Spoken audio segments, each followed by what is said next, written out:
The prairie stretched endlessly, a sea of muted gold and brown, rippling under a morning wind sharp with chill. The sky, a pale wash of gray, hinted at rain yet to fall. Dust clung to every ridge and furrow, the faint crunch of the cowboy's boots against the dry soil muffled by the soft patter of distant drops. He rode slowly, eyes scanning the horizon. Loneliness had become a companion as reliable as his saddle and his horse, a sturdy chestnut mare with a cautious temperament. The world out here, vast, indifferent, and brutal, had taught him the value of distance, of keeping his hands clean from the suffering he could not fix. But that morning, something unsettled him. A shape, half-hidden, caught his eye. A wagon, splintered and tilted against a shallow ditch, its wheels caked in mud. Beyond it, a faint, ragged cry pierced the air. Instinct took over. The cowboy spurred his mare, muscles coiled, heart steady despite the sudden surge of tension. Guns were useless here against what he suspected was human suffering. He dismounted at the wagon, boots sinking into the wet earth, hands tightening on the reins. There she was, a young woman, perhaps barely in her 20s, lay crumpled against the broken wood. Her prairie dress was torn, soaked through with rain and dirt. Her hair, dark and matted, clung to her pale, bruised face, and she was clutching her belly, swollen with the unmistakable weight of a child yet to be born. Her lips moved in a trembling whisper. "Please, my baby is coming." The words struck him harder than any gunshot ever could. He knelt beside her, careful not to jostle her fragile frame. Bruises lined her arms and neck, a dark tapestry of cruelty, and her hands shook violently. The smell of wet earth, sweat, and something faintly metallic, blood perhaps, filled the air. His fingers grazed hers, gently but firmly, lifting her with the strength of a man accustomed to laborious ranch work.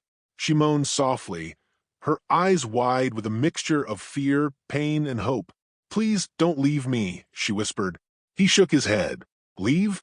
He couldn't even consider it. He glanced around the empty prairie. There was no help within miles, no town, no neighbor, no lawman. Only him and the cruel indifference of the frontier. She clung to him as he lifted her into the saddle, draping her over the horse's back with careful hands. Her head rested against his chest, damp hair brushing his cheek. Her body shivered, racked with pain that no amount of soothing words could fully ease. "Hold on," he murmured, his voice low but steady, his hand pressing against her back. The mare snorted, uneasy, as if sensing the tension radiating from both riders. She gasped, her pain sharp and immediate. I can't. I know," he said, gripping her tighter, careful to avoid hurting her further. His jaw clenched. The world had handed her cruelty and despair, and now it was his responsibility to carry her through it. The moral weight pressed down like the heavy saddle on his shoulders. The rain began to fall in earnest then, cold and unrelenting, drenching them both. Mud spattered the mare's flanks and the cowboy's boots. Lightning flashed across the horizon, illuminating the splintered wagon and the barren, rolling prairie beyond. The sound of thunder rolled over the plains, echoing the storm in his chest. He could not let her slip into the night, could not leave her to whatever fate had broken her and abandoned her here. Survival, hers and the unborn child's, became a single consuming purpose. As they rode, fragments of her story emerged in breathless whispers, barely coherent between gasps of pain. A father who had gambled her future to save a failing ranch, a husband or fiancé, who had vanished with the promise of wealth, leaving her to fend for herself. There was fear, shame, and anger, all wrapped into a fragile frame leaning against him, and he absorbed it silently as one absorbs a wound that cannot be returned. The landscape around them blurred in the rain.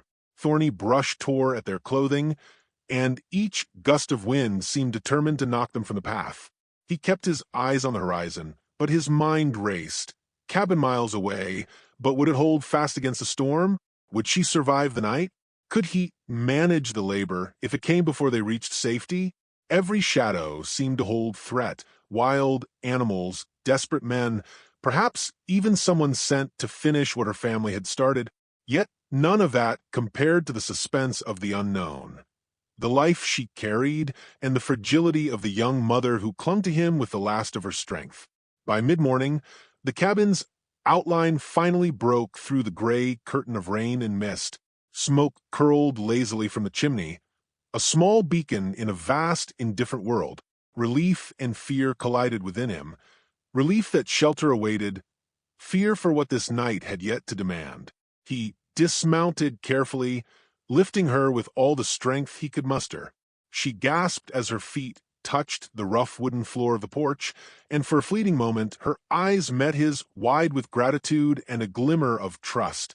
"You'll be safe here," he said, though he knew better than to make promises. The frontier did not honor them. Yet his hands, roughened by years of toil, moved with gentleness he rarely allowed himself. He laid her on the old couch near the stove, wrapping her in blankets soaked from rain. Her head rested against the coarse fabric, eyes fluttering shut as exhaustion and pain began their relentless pull. He watched her, noting the rapid rise and fall of her chest, the damp curls clinging to her forehead. The storm outside became background noise. The real tempest was the one that had brought them here together, two souls thrown into the chaos of survival, each tethered to the other by circumstance and now by an unspoken bond. For a long moment, he simply sat, hands pressed to his knees, staring at the fire as it fought to chase the chill from the cabin. He was a man who had seen death, drought, and heartbreak, yet this, the responsibility for another life, and the life within her, was a new weight. One he could not ignore, one he would not abandon. Outside, the wind howled, rain lashed against the roof, and the prairie remained indifferent. But inside, the cabin offered a fragile sanctuary, and for the first time in many long, lonely years, the cowboy felt a flicker of something he had thought lost, a glimmer of hope of connection, and perhaps, in the harshest land in all the West, the first seed of love. The cabin's walls seemed thinner than the storm outside, though the wood groaned under the weight of years, holding fast against the wind. Rain hammered against the roof, the persistent rhythm a reminder of the wild world beyond. Inside, the fire sputtered and hissed, sending flickering light across rough-hewn beams. Shadows danced in the corners, hinting at ghosts of 1,000 lonely nights. The young woman shivered, wrapped in a threadbare blanket. Her face was pale, cheeks streaked with dried rain and dirt, lips cracked and trembling. She tried to sit upright, hands pressed to her swelling belly, but a sharp cry of pain made her slump back against the cushions. The cowboy moved closer, voice calm, low, and steady. "Easy now. Don't fight it. Just breathe." His hand rested lightly on her back, firm enough to support her without forcing her. Each tremor, each whimper of pain, struck him with an intensity he hadn't felt in years. Her eyes met his briefly, filled with fear and a fragile hope. I don't know if I can. I've never. She faltered, gasping for air. "Please help me." "You're not alone," he said. There was no bravado in his tone, only an honesty that cut through the storm. He knelt beside her, examining the bruises and cuts. Some were old, faded shadows of cruelty, while others were fresh, dark impressions from whips, fists, or misfortune. She flinched when he touched her, and he pulled back slightly, murmuring, "I won't hurt you. I just need help." Time stretched, punctuated by the rhythm of her cries and the wind thrashing the cabin. He moved efficiently, grabbing a bucket, filling it with warm water from the kettle, carefully cleaning the dirt from her arms and face. She whimpered as the water touched raw skin, and he whispered soothingly, "It's all right, just a little longer. I've got you." She allowed herself a shuddering sigh, leaning into his presence. He noticed how frail she seemed, yet beneath that fragility there was a stubborn will, an ember of strength that refused to die. It drew him in more than he wanted to admit, pulling at something he had long kept buried. The need to protect, to care, to hold. Her story spilled out between gasps and groans of pain. A father who gambled away her future, promising her hand to a wealthy rancher in exchange for land and cattle. A mother who remained silent, complicit in her suffering. And a man she had trusted, perhaps loved, who vanished without a word, leaving her to face the cruel world alone. He listened, silent except for occasional murmurs of reassurance. He had heard cruelty before, seen men break women, children, animals, but hearing it raw and personal, spoken from trembling lips, was different. It ignited something protective, fierce, almost primal within him. By nightfall, the labor pains intensified, her back arched, body trembling uncontrollably, sweat mixed with the rainwater still clinging to her hair, and her breaths came in sharp, jagged bursts. He tightened his grip on her shoulder, grounding her in the cabin's dim warmth. "You're doing fine," he said, though the tension in his chest matched hers. "Breathe with me. 1, 2, 3. His voice became a steady anchor, a lifeline in the dark chaos. Outside, the storm showed no mercy. Thunder rumbled like distant cannon fire, and the wind tore at the cabin's shutters. Shadows loomed and recoiled, making the small room feel simultaneously safe and fragile, a haven built against the world's harsh cruelty. As the night wore on, he found himself doing things he had never imagined, mixing herbal tinctures, improvising bandages, trying to recall bits of frontier midwifery he had learned from an old neighbor long gone. Each motion was precise, deliberate. Each glance at her face a careful reading of pain and fear. And through it all, a quiet intimacy began to form. She looked at him differently now, not just a rugged stranger who had saved her from the ditch, but someone she could trust, someone who bore the weight of her vulnerability without flinching. Her fingers brushed his hand accidentally while clutching the blanket, and neither withdrew. A spark, almost imperceptible, flared and lingered in the cabin's humid air. The night deepened, and with it came the raw suspense of uncertainty. Could she survive? Would the baby arrive safely? Every sound, the wind, the storm, the occasional crack of timber, seemed magnified, a reminder that life here was precarious. He checked the door, the windows, even the small oil lamp, ensuring no danger would break into their fragile sanctuary. Hours passed. The labor pains ebbed and flowed like the tide, each wave testing her endurance and his resolve. He remained steadfast, whispering words of comfort, offering water, adjusting blankets, applying cool compresses. Sometimes she cried, not only from pain but from the weight of all she had endured. And each time, he pressed a hand to her shoulder, murmuring, "It's all right. I'm here. You'll get through this." At one point, she shivered violently, exhausted and drenched in sweat. I can't," she said, voice breaking. "I'm so scared." He held her gaze, strong and unwavering. "Then be scared with me," he said. "I'll bear some of it for you. You're not facing this alone." And in that moment, the barrier between them softened. She allowed herself to lean into him, trusting him with her life and the life within her. He realized in a rare moment of clarity that he had not expected to feel this way. Not for anyone.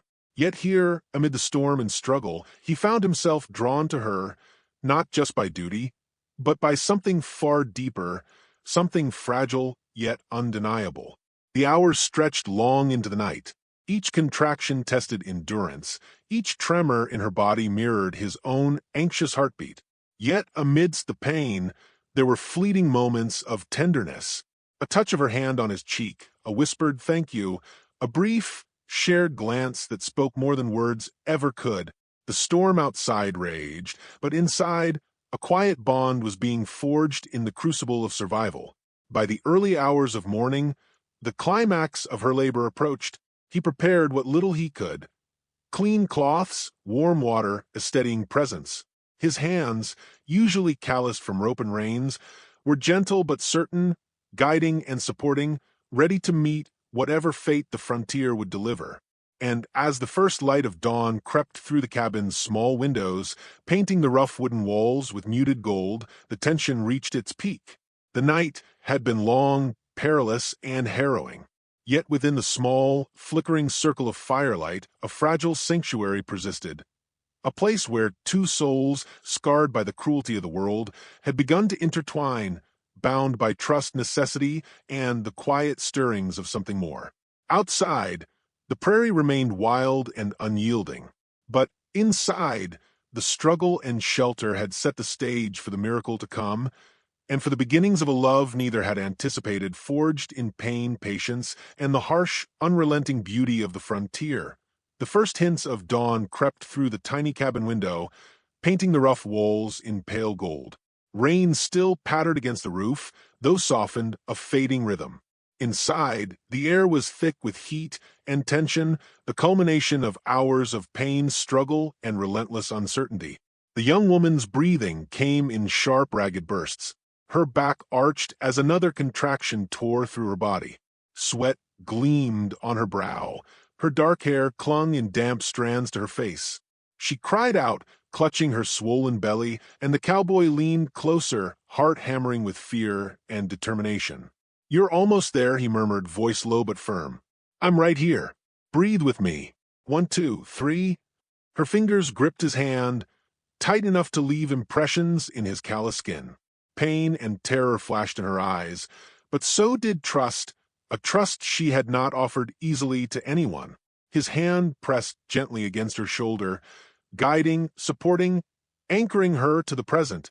He had saved her from the ditch, protected her through the night, and now he would see her through the greatest struggle of all, bringing life into a cruel, indifferent world. The labor was long and grueling. Every movement was fraught with peril. Every minute held the suspense of what might go wrong. Outside, the wind stirred the trees, a low moan echoing through the cabin. He glanced briefly at the door, imagining the wild prairie beyond, vast, unfeeling. And yet inside, the cabin had become a sanctuary, fragile but unyielding, built of determination, skill, and something far more delicate, compassion. "Push," he whispered gently, guiding her through the rhythm of birth. Her body shook, exhausted and trembling, yet stubbornly fierce.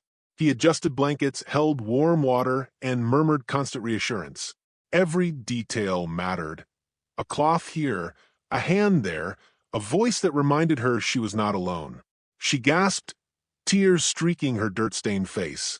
I can't." "Yes, you can," he said, firm but kind. "You already are. You've survived worse. You're stronger than you know, and I won't let you face this alone." The words seemed to give her strength. Between contractions, she clutched his hand, their fingers intertwined. A spark of something deeper than gratitude flashed in their eyes. Connection, perhaps the first glimmer of love born in a night of pain and survival. Minutes stretched into hours, but at last a tiny cry cut through the tense cabin air, a sound so pure and immediate that it seemed to pause the storm outside. The baby's first breath rang with fragile victory. The cowboy's chest tightened, a rush of relief flooding through him. He carefully wrapped the newborn in a warm cloth, handing the infant to the exhausted mother who trembled as she held her child close to her chest. Her tears fell freely now, a mixture of exhaustion, joy, and disbelief. He's alive," she whispered. Her voice cracked, raw with emotion. We made it." "You did," he corrected softly, though the truth was shared. "You fought. You're the strongest person I've ever known." A silence fell over the cabin, filled only by the soft coos of the newborn and the fading storm outside. The fire crackled, casting warm light on bruised skin, damp hair, and tired eyes. The rugged man and the battered, beautiful woman, both scarred by the cruelty of the world, sat together, holding life in their arms. Gradually, fragments of her past surfaced. She spoke of betrayal, of a father's greed, of a man who vanished when she needed him most. But she spoke now with a sense of closure, her voice steadier, the weight of grief softened by this new beginning. The cowboy listened, silent but unwavering. He offered no judgment, only presence, a presence that spoke louder than any words could. "Thank you," she whispered at last, eyes meeting his. There was no need for embellishment. The gratitude and recognition of their bond flowed clearly between them. He reached out, brushing damp hair from her face. "You don't need to thank me. You've earned this." And, well, he hesitated, the first hint of vulnerability breaking through his rugged exterior. "We'll get through this together. All three of us." A tentative smile touched her lips, faint but genuine. The moment was small, yet monumental, a recognition that in a world so cruel, they had carved out a place of safety, warmth, and hope. She held the baby closer, feeling its heartbeat against her chest, and for the first time, the enormity of the future seemed possible, even inviting. As the day began in earnest, they settled into a rhythm. The cabin was modest, rough wood floors, a single stove, and a handful of furnishings, yet it became a haven of quiet joy. The cowboy moved with deliberate care, fetching water, stoking the fire, preparing simple food. She rested, exhausted but safe, the baby nestled against her. They spoke sparingly at first, words chosen carefully, measured, each syllable carrying weight. Yet, gradually, the walls between them softened. She caught him watching her when he thought she wasn't looking, eyes tender, protective. He noted the way she cared for the child, a gentle strength that mirrored her survival instincts. Small touches lingered longer than necessary, a hand on a shoulder, a shared glance, each one a thread weaving them closer together. Outside, the prairie awoke under the soft glow of sunrise. Mist clung to the low hills, golden light spilling across dew-soaked grass. The world remained wild and unfeeling. Yet inside the cabin, something extraordinary had taken root. A family born from hardship, bonded not by obligation but by trust and love. By evening, a quiet understanding had settled over them.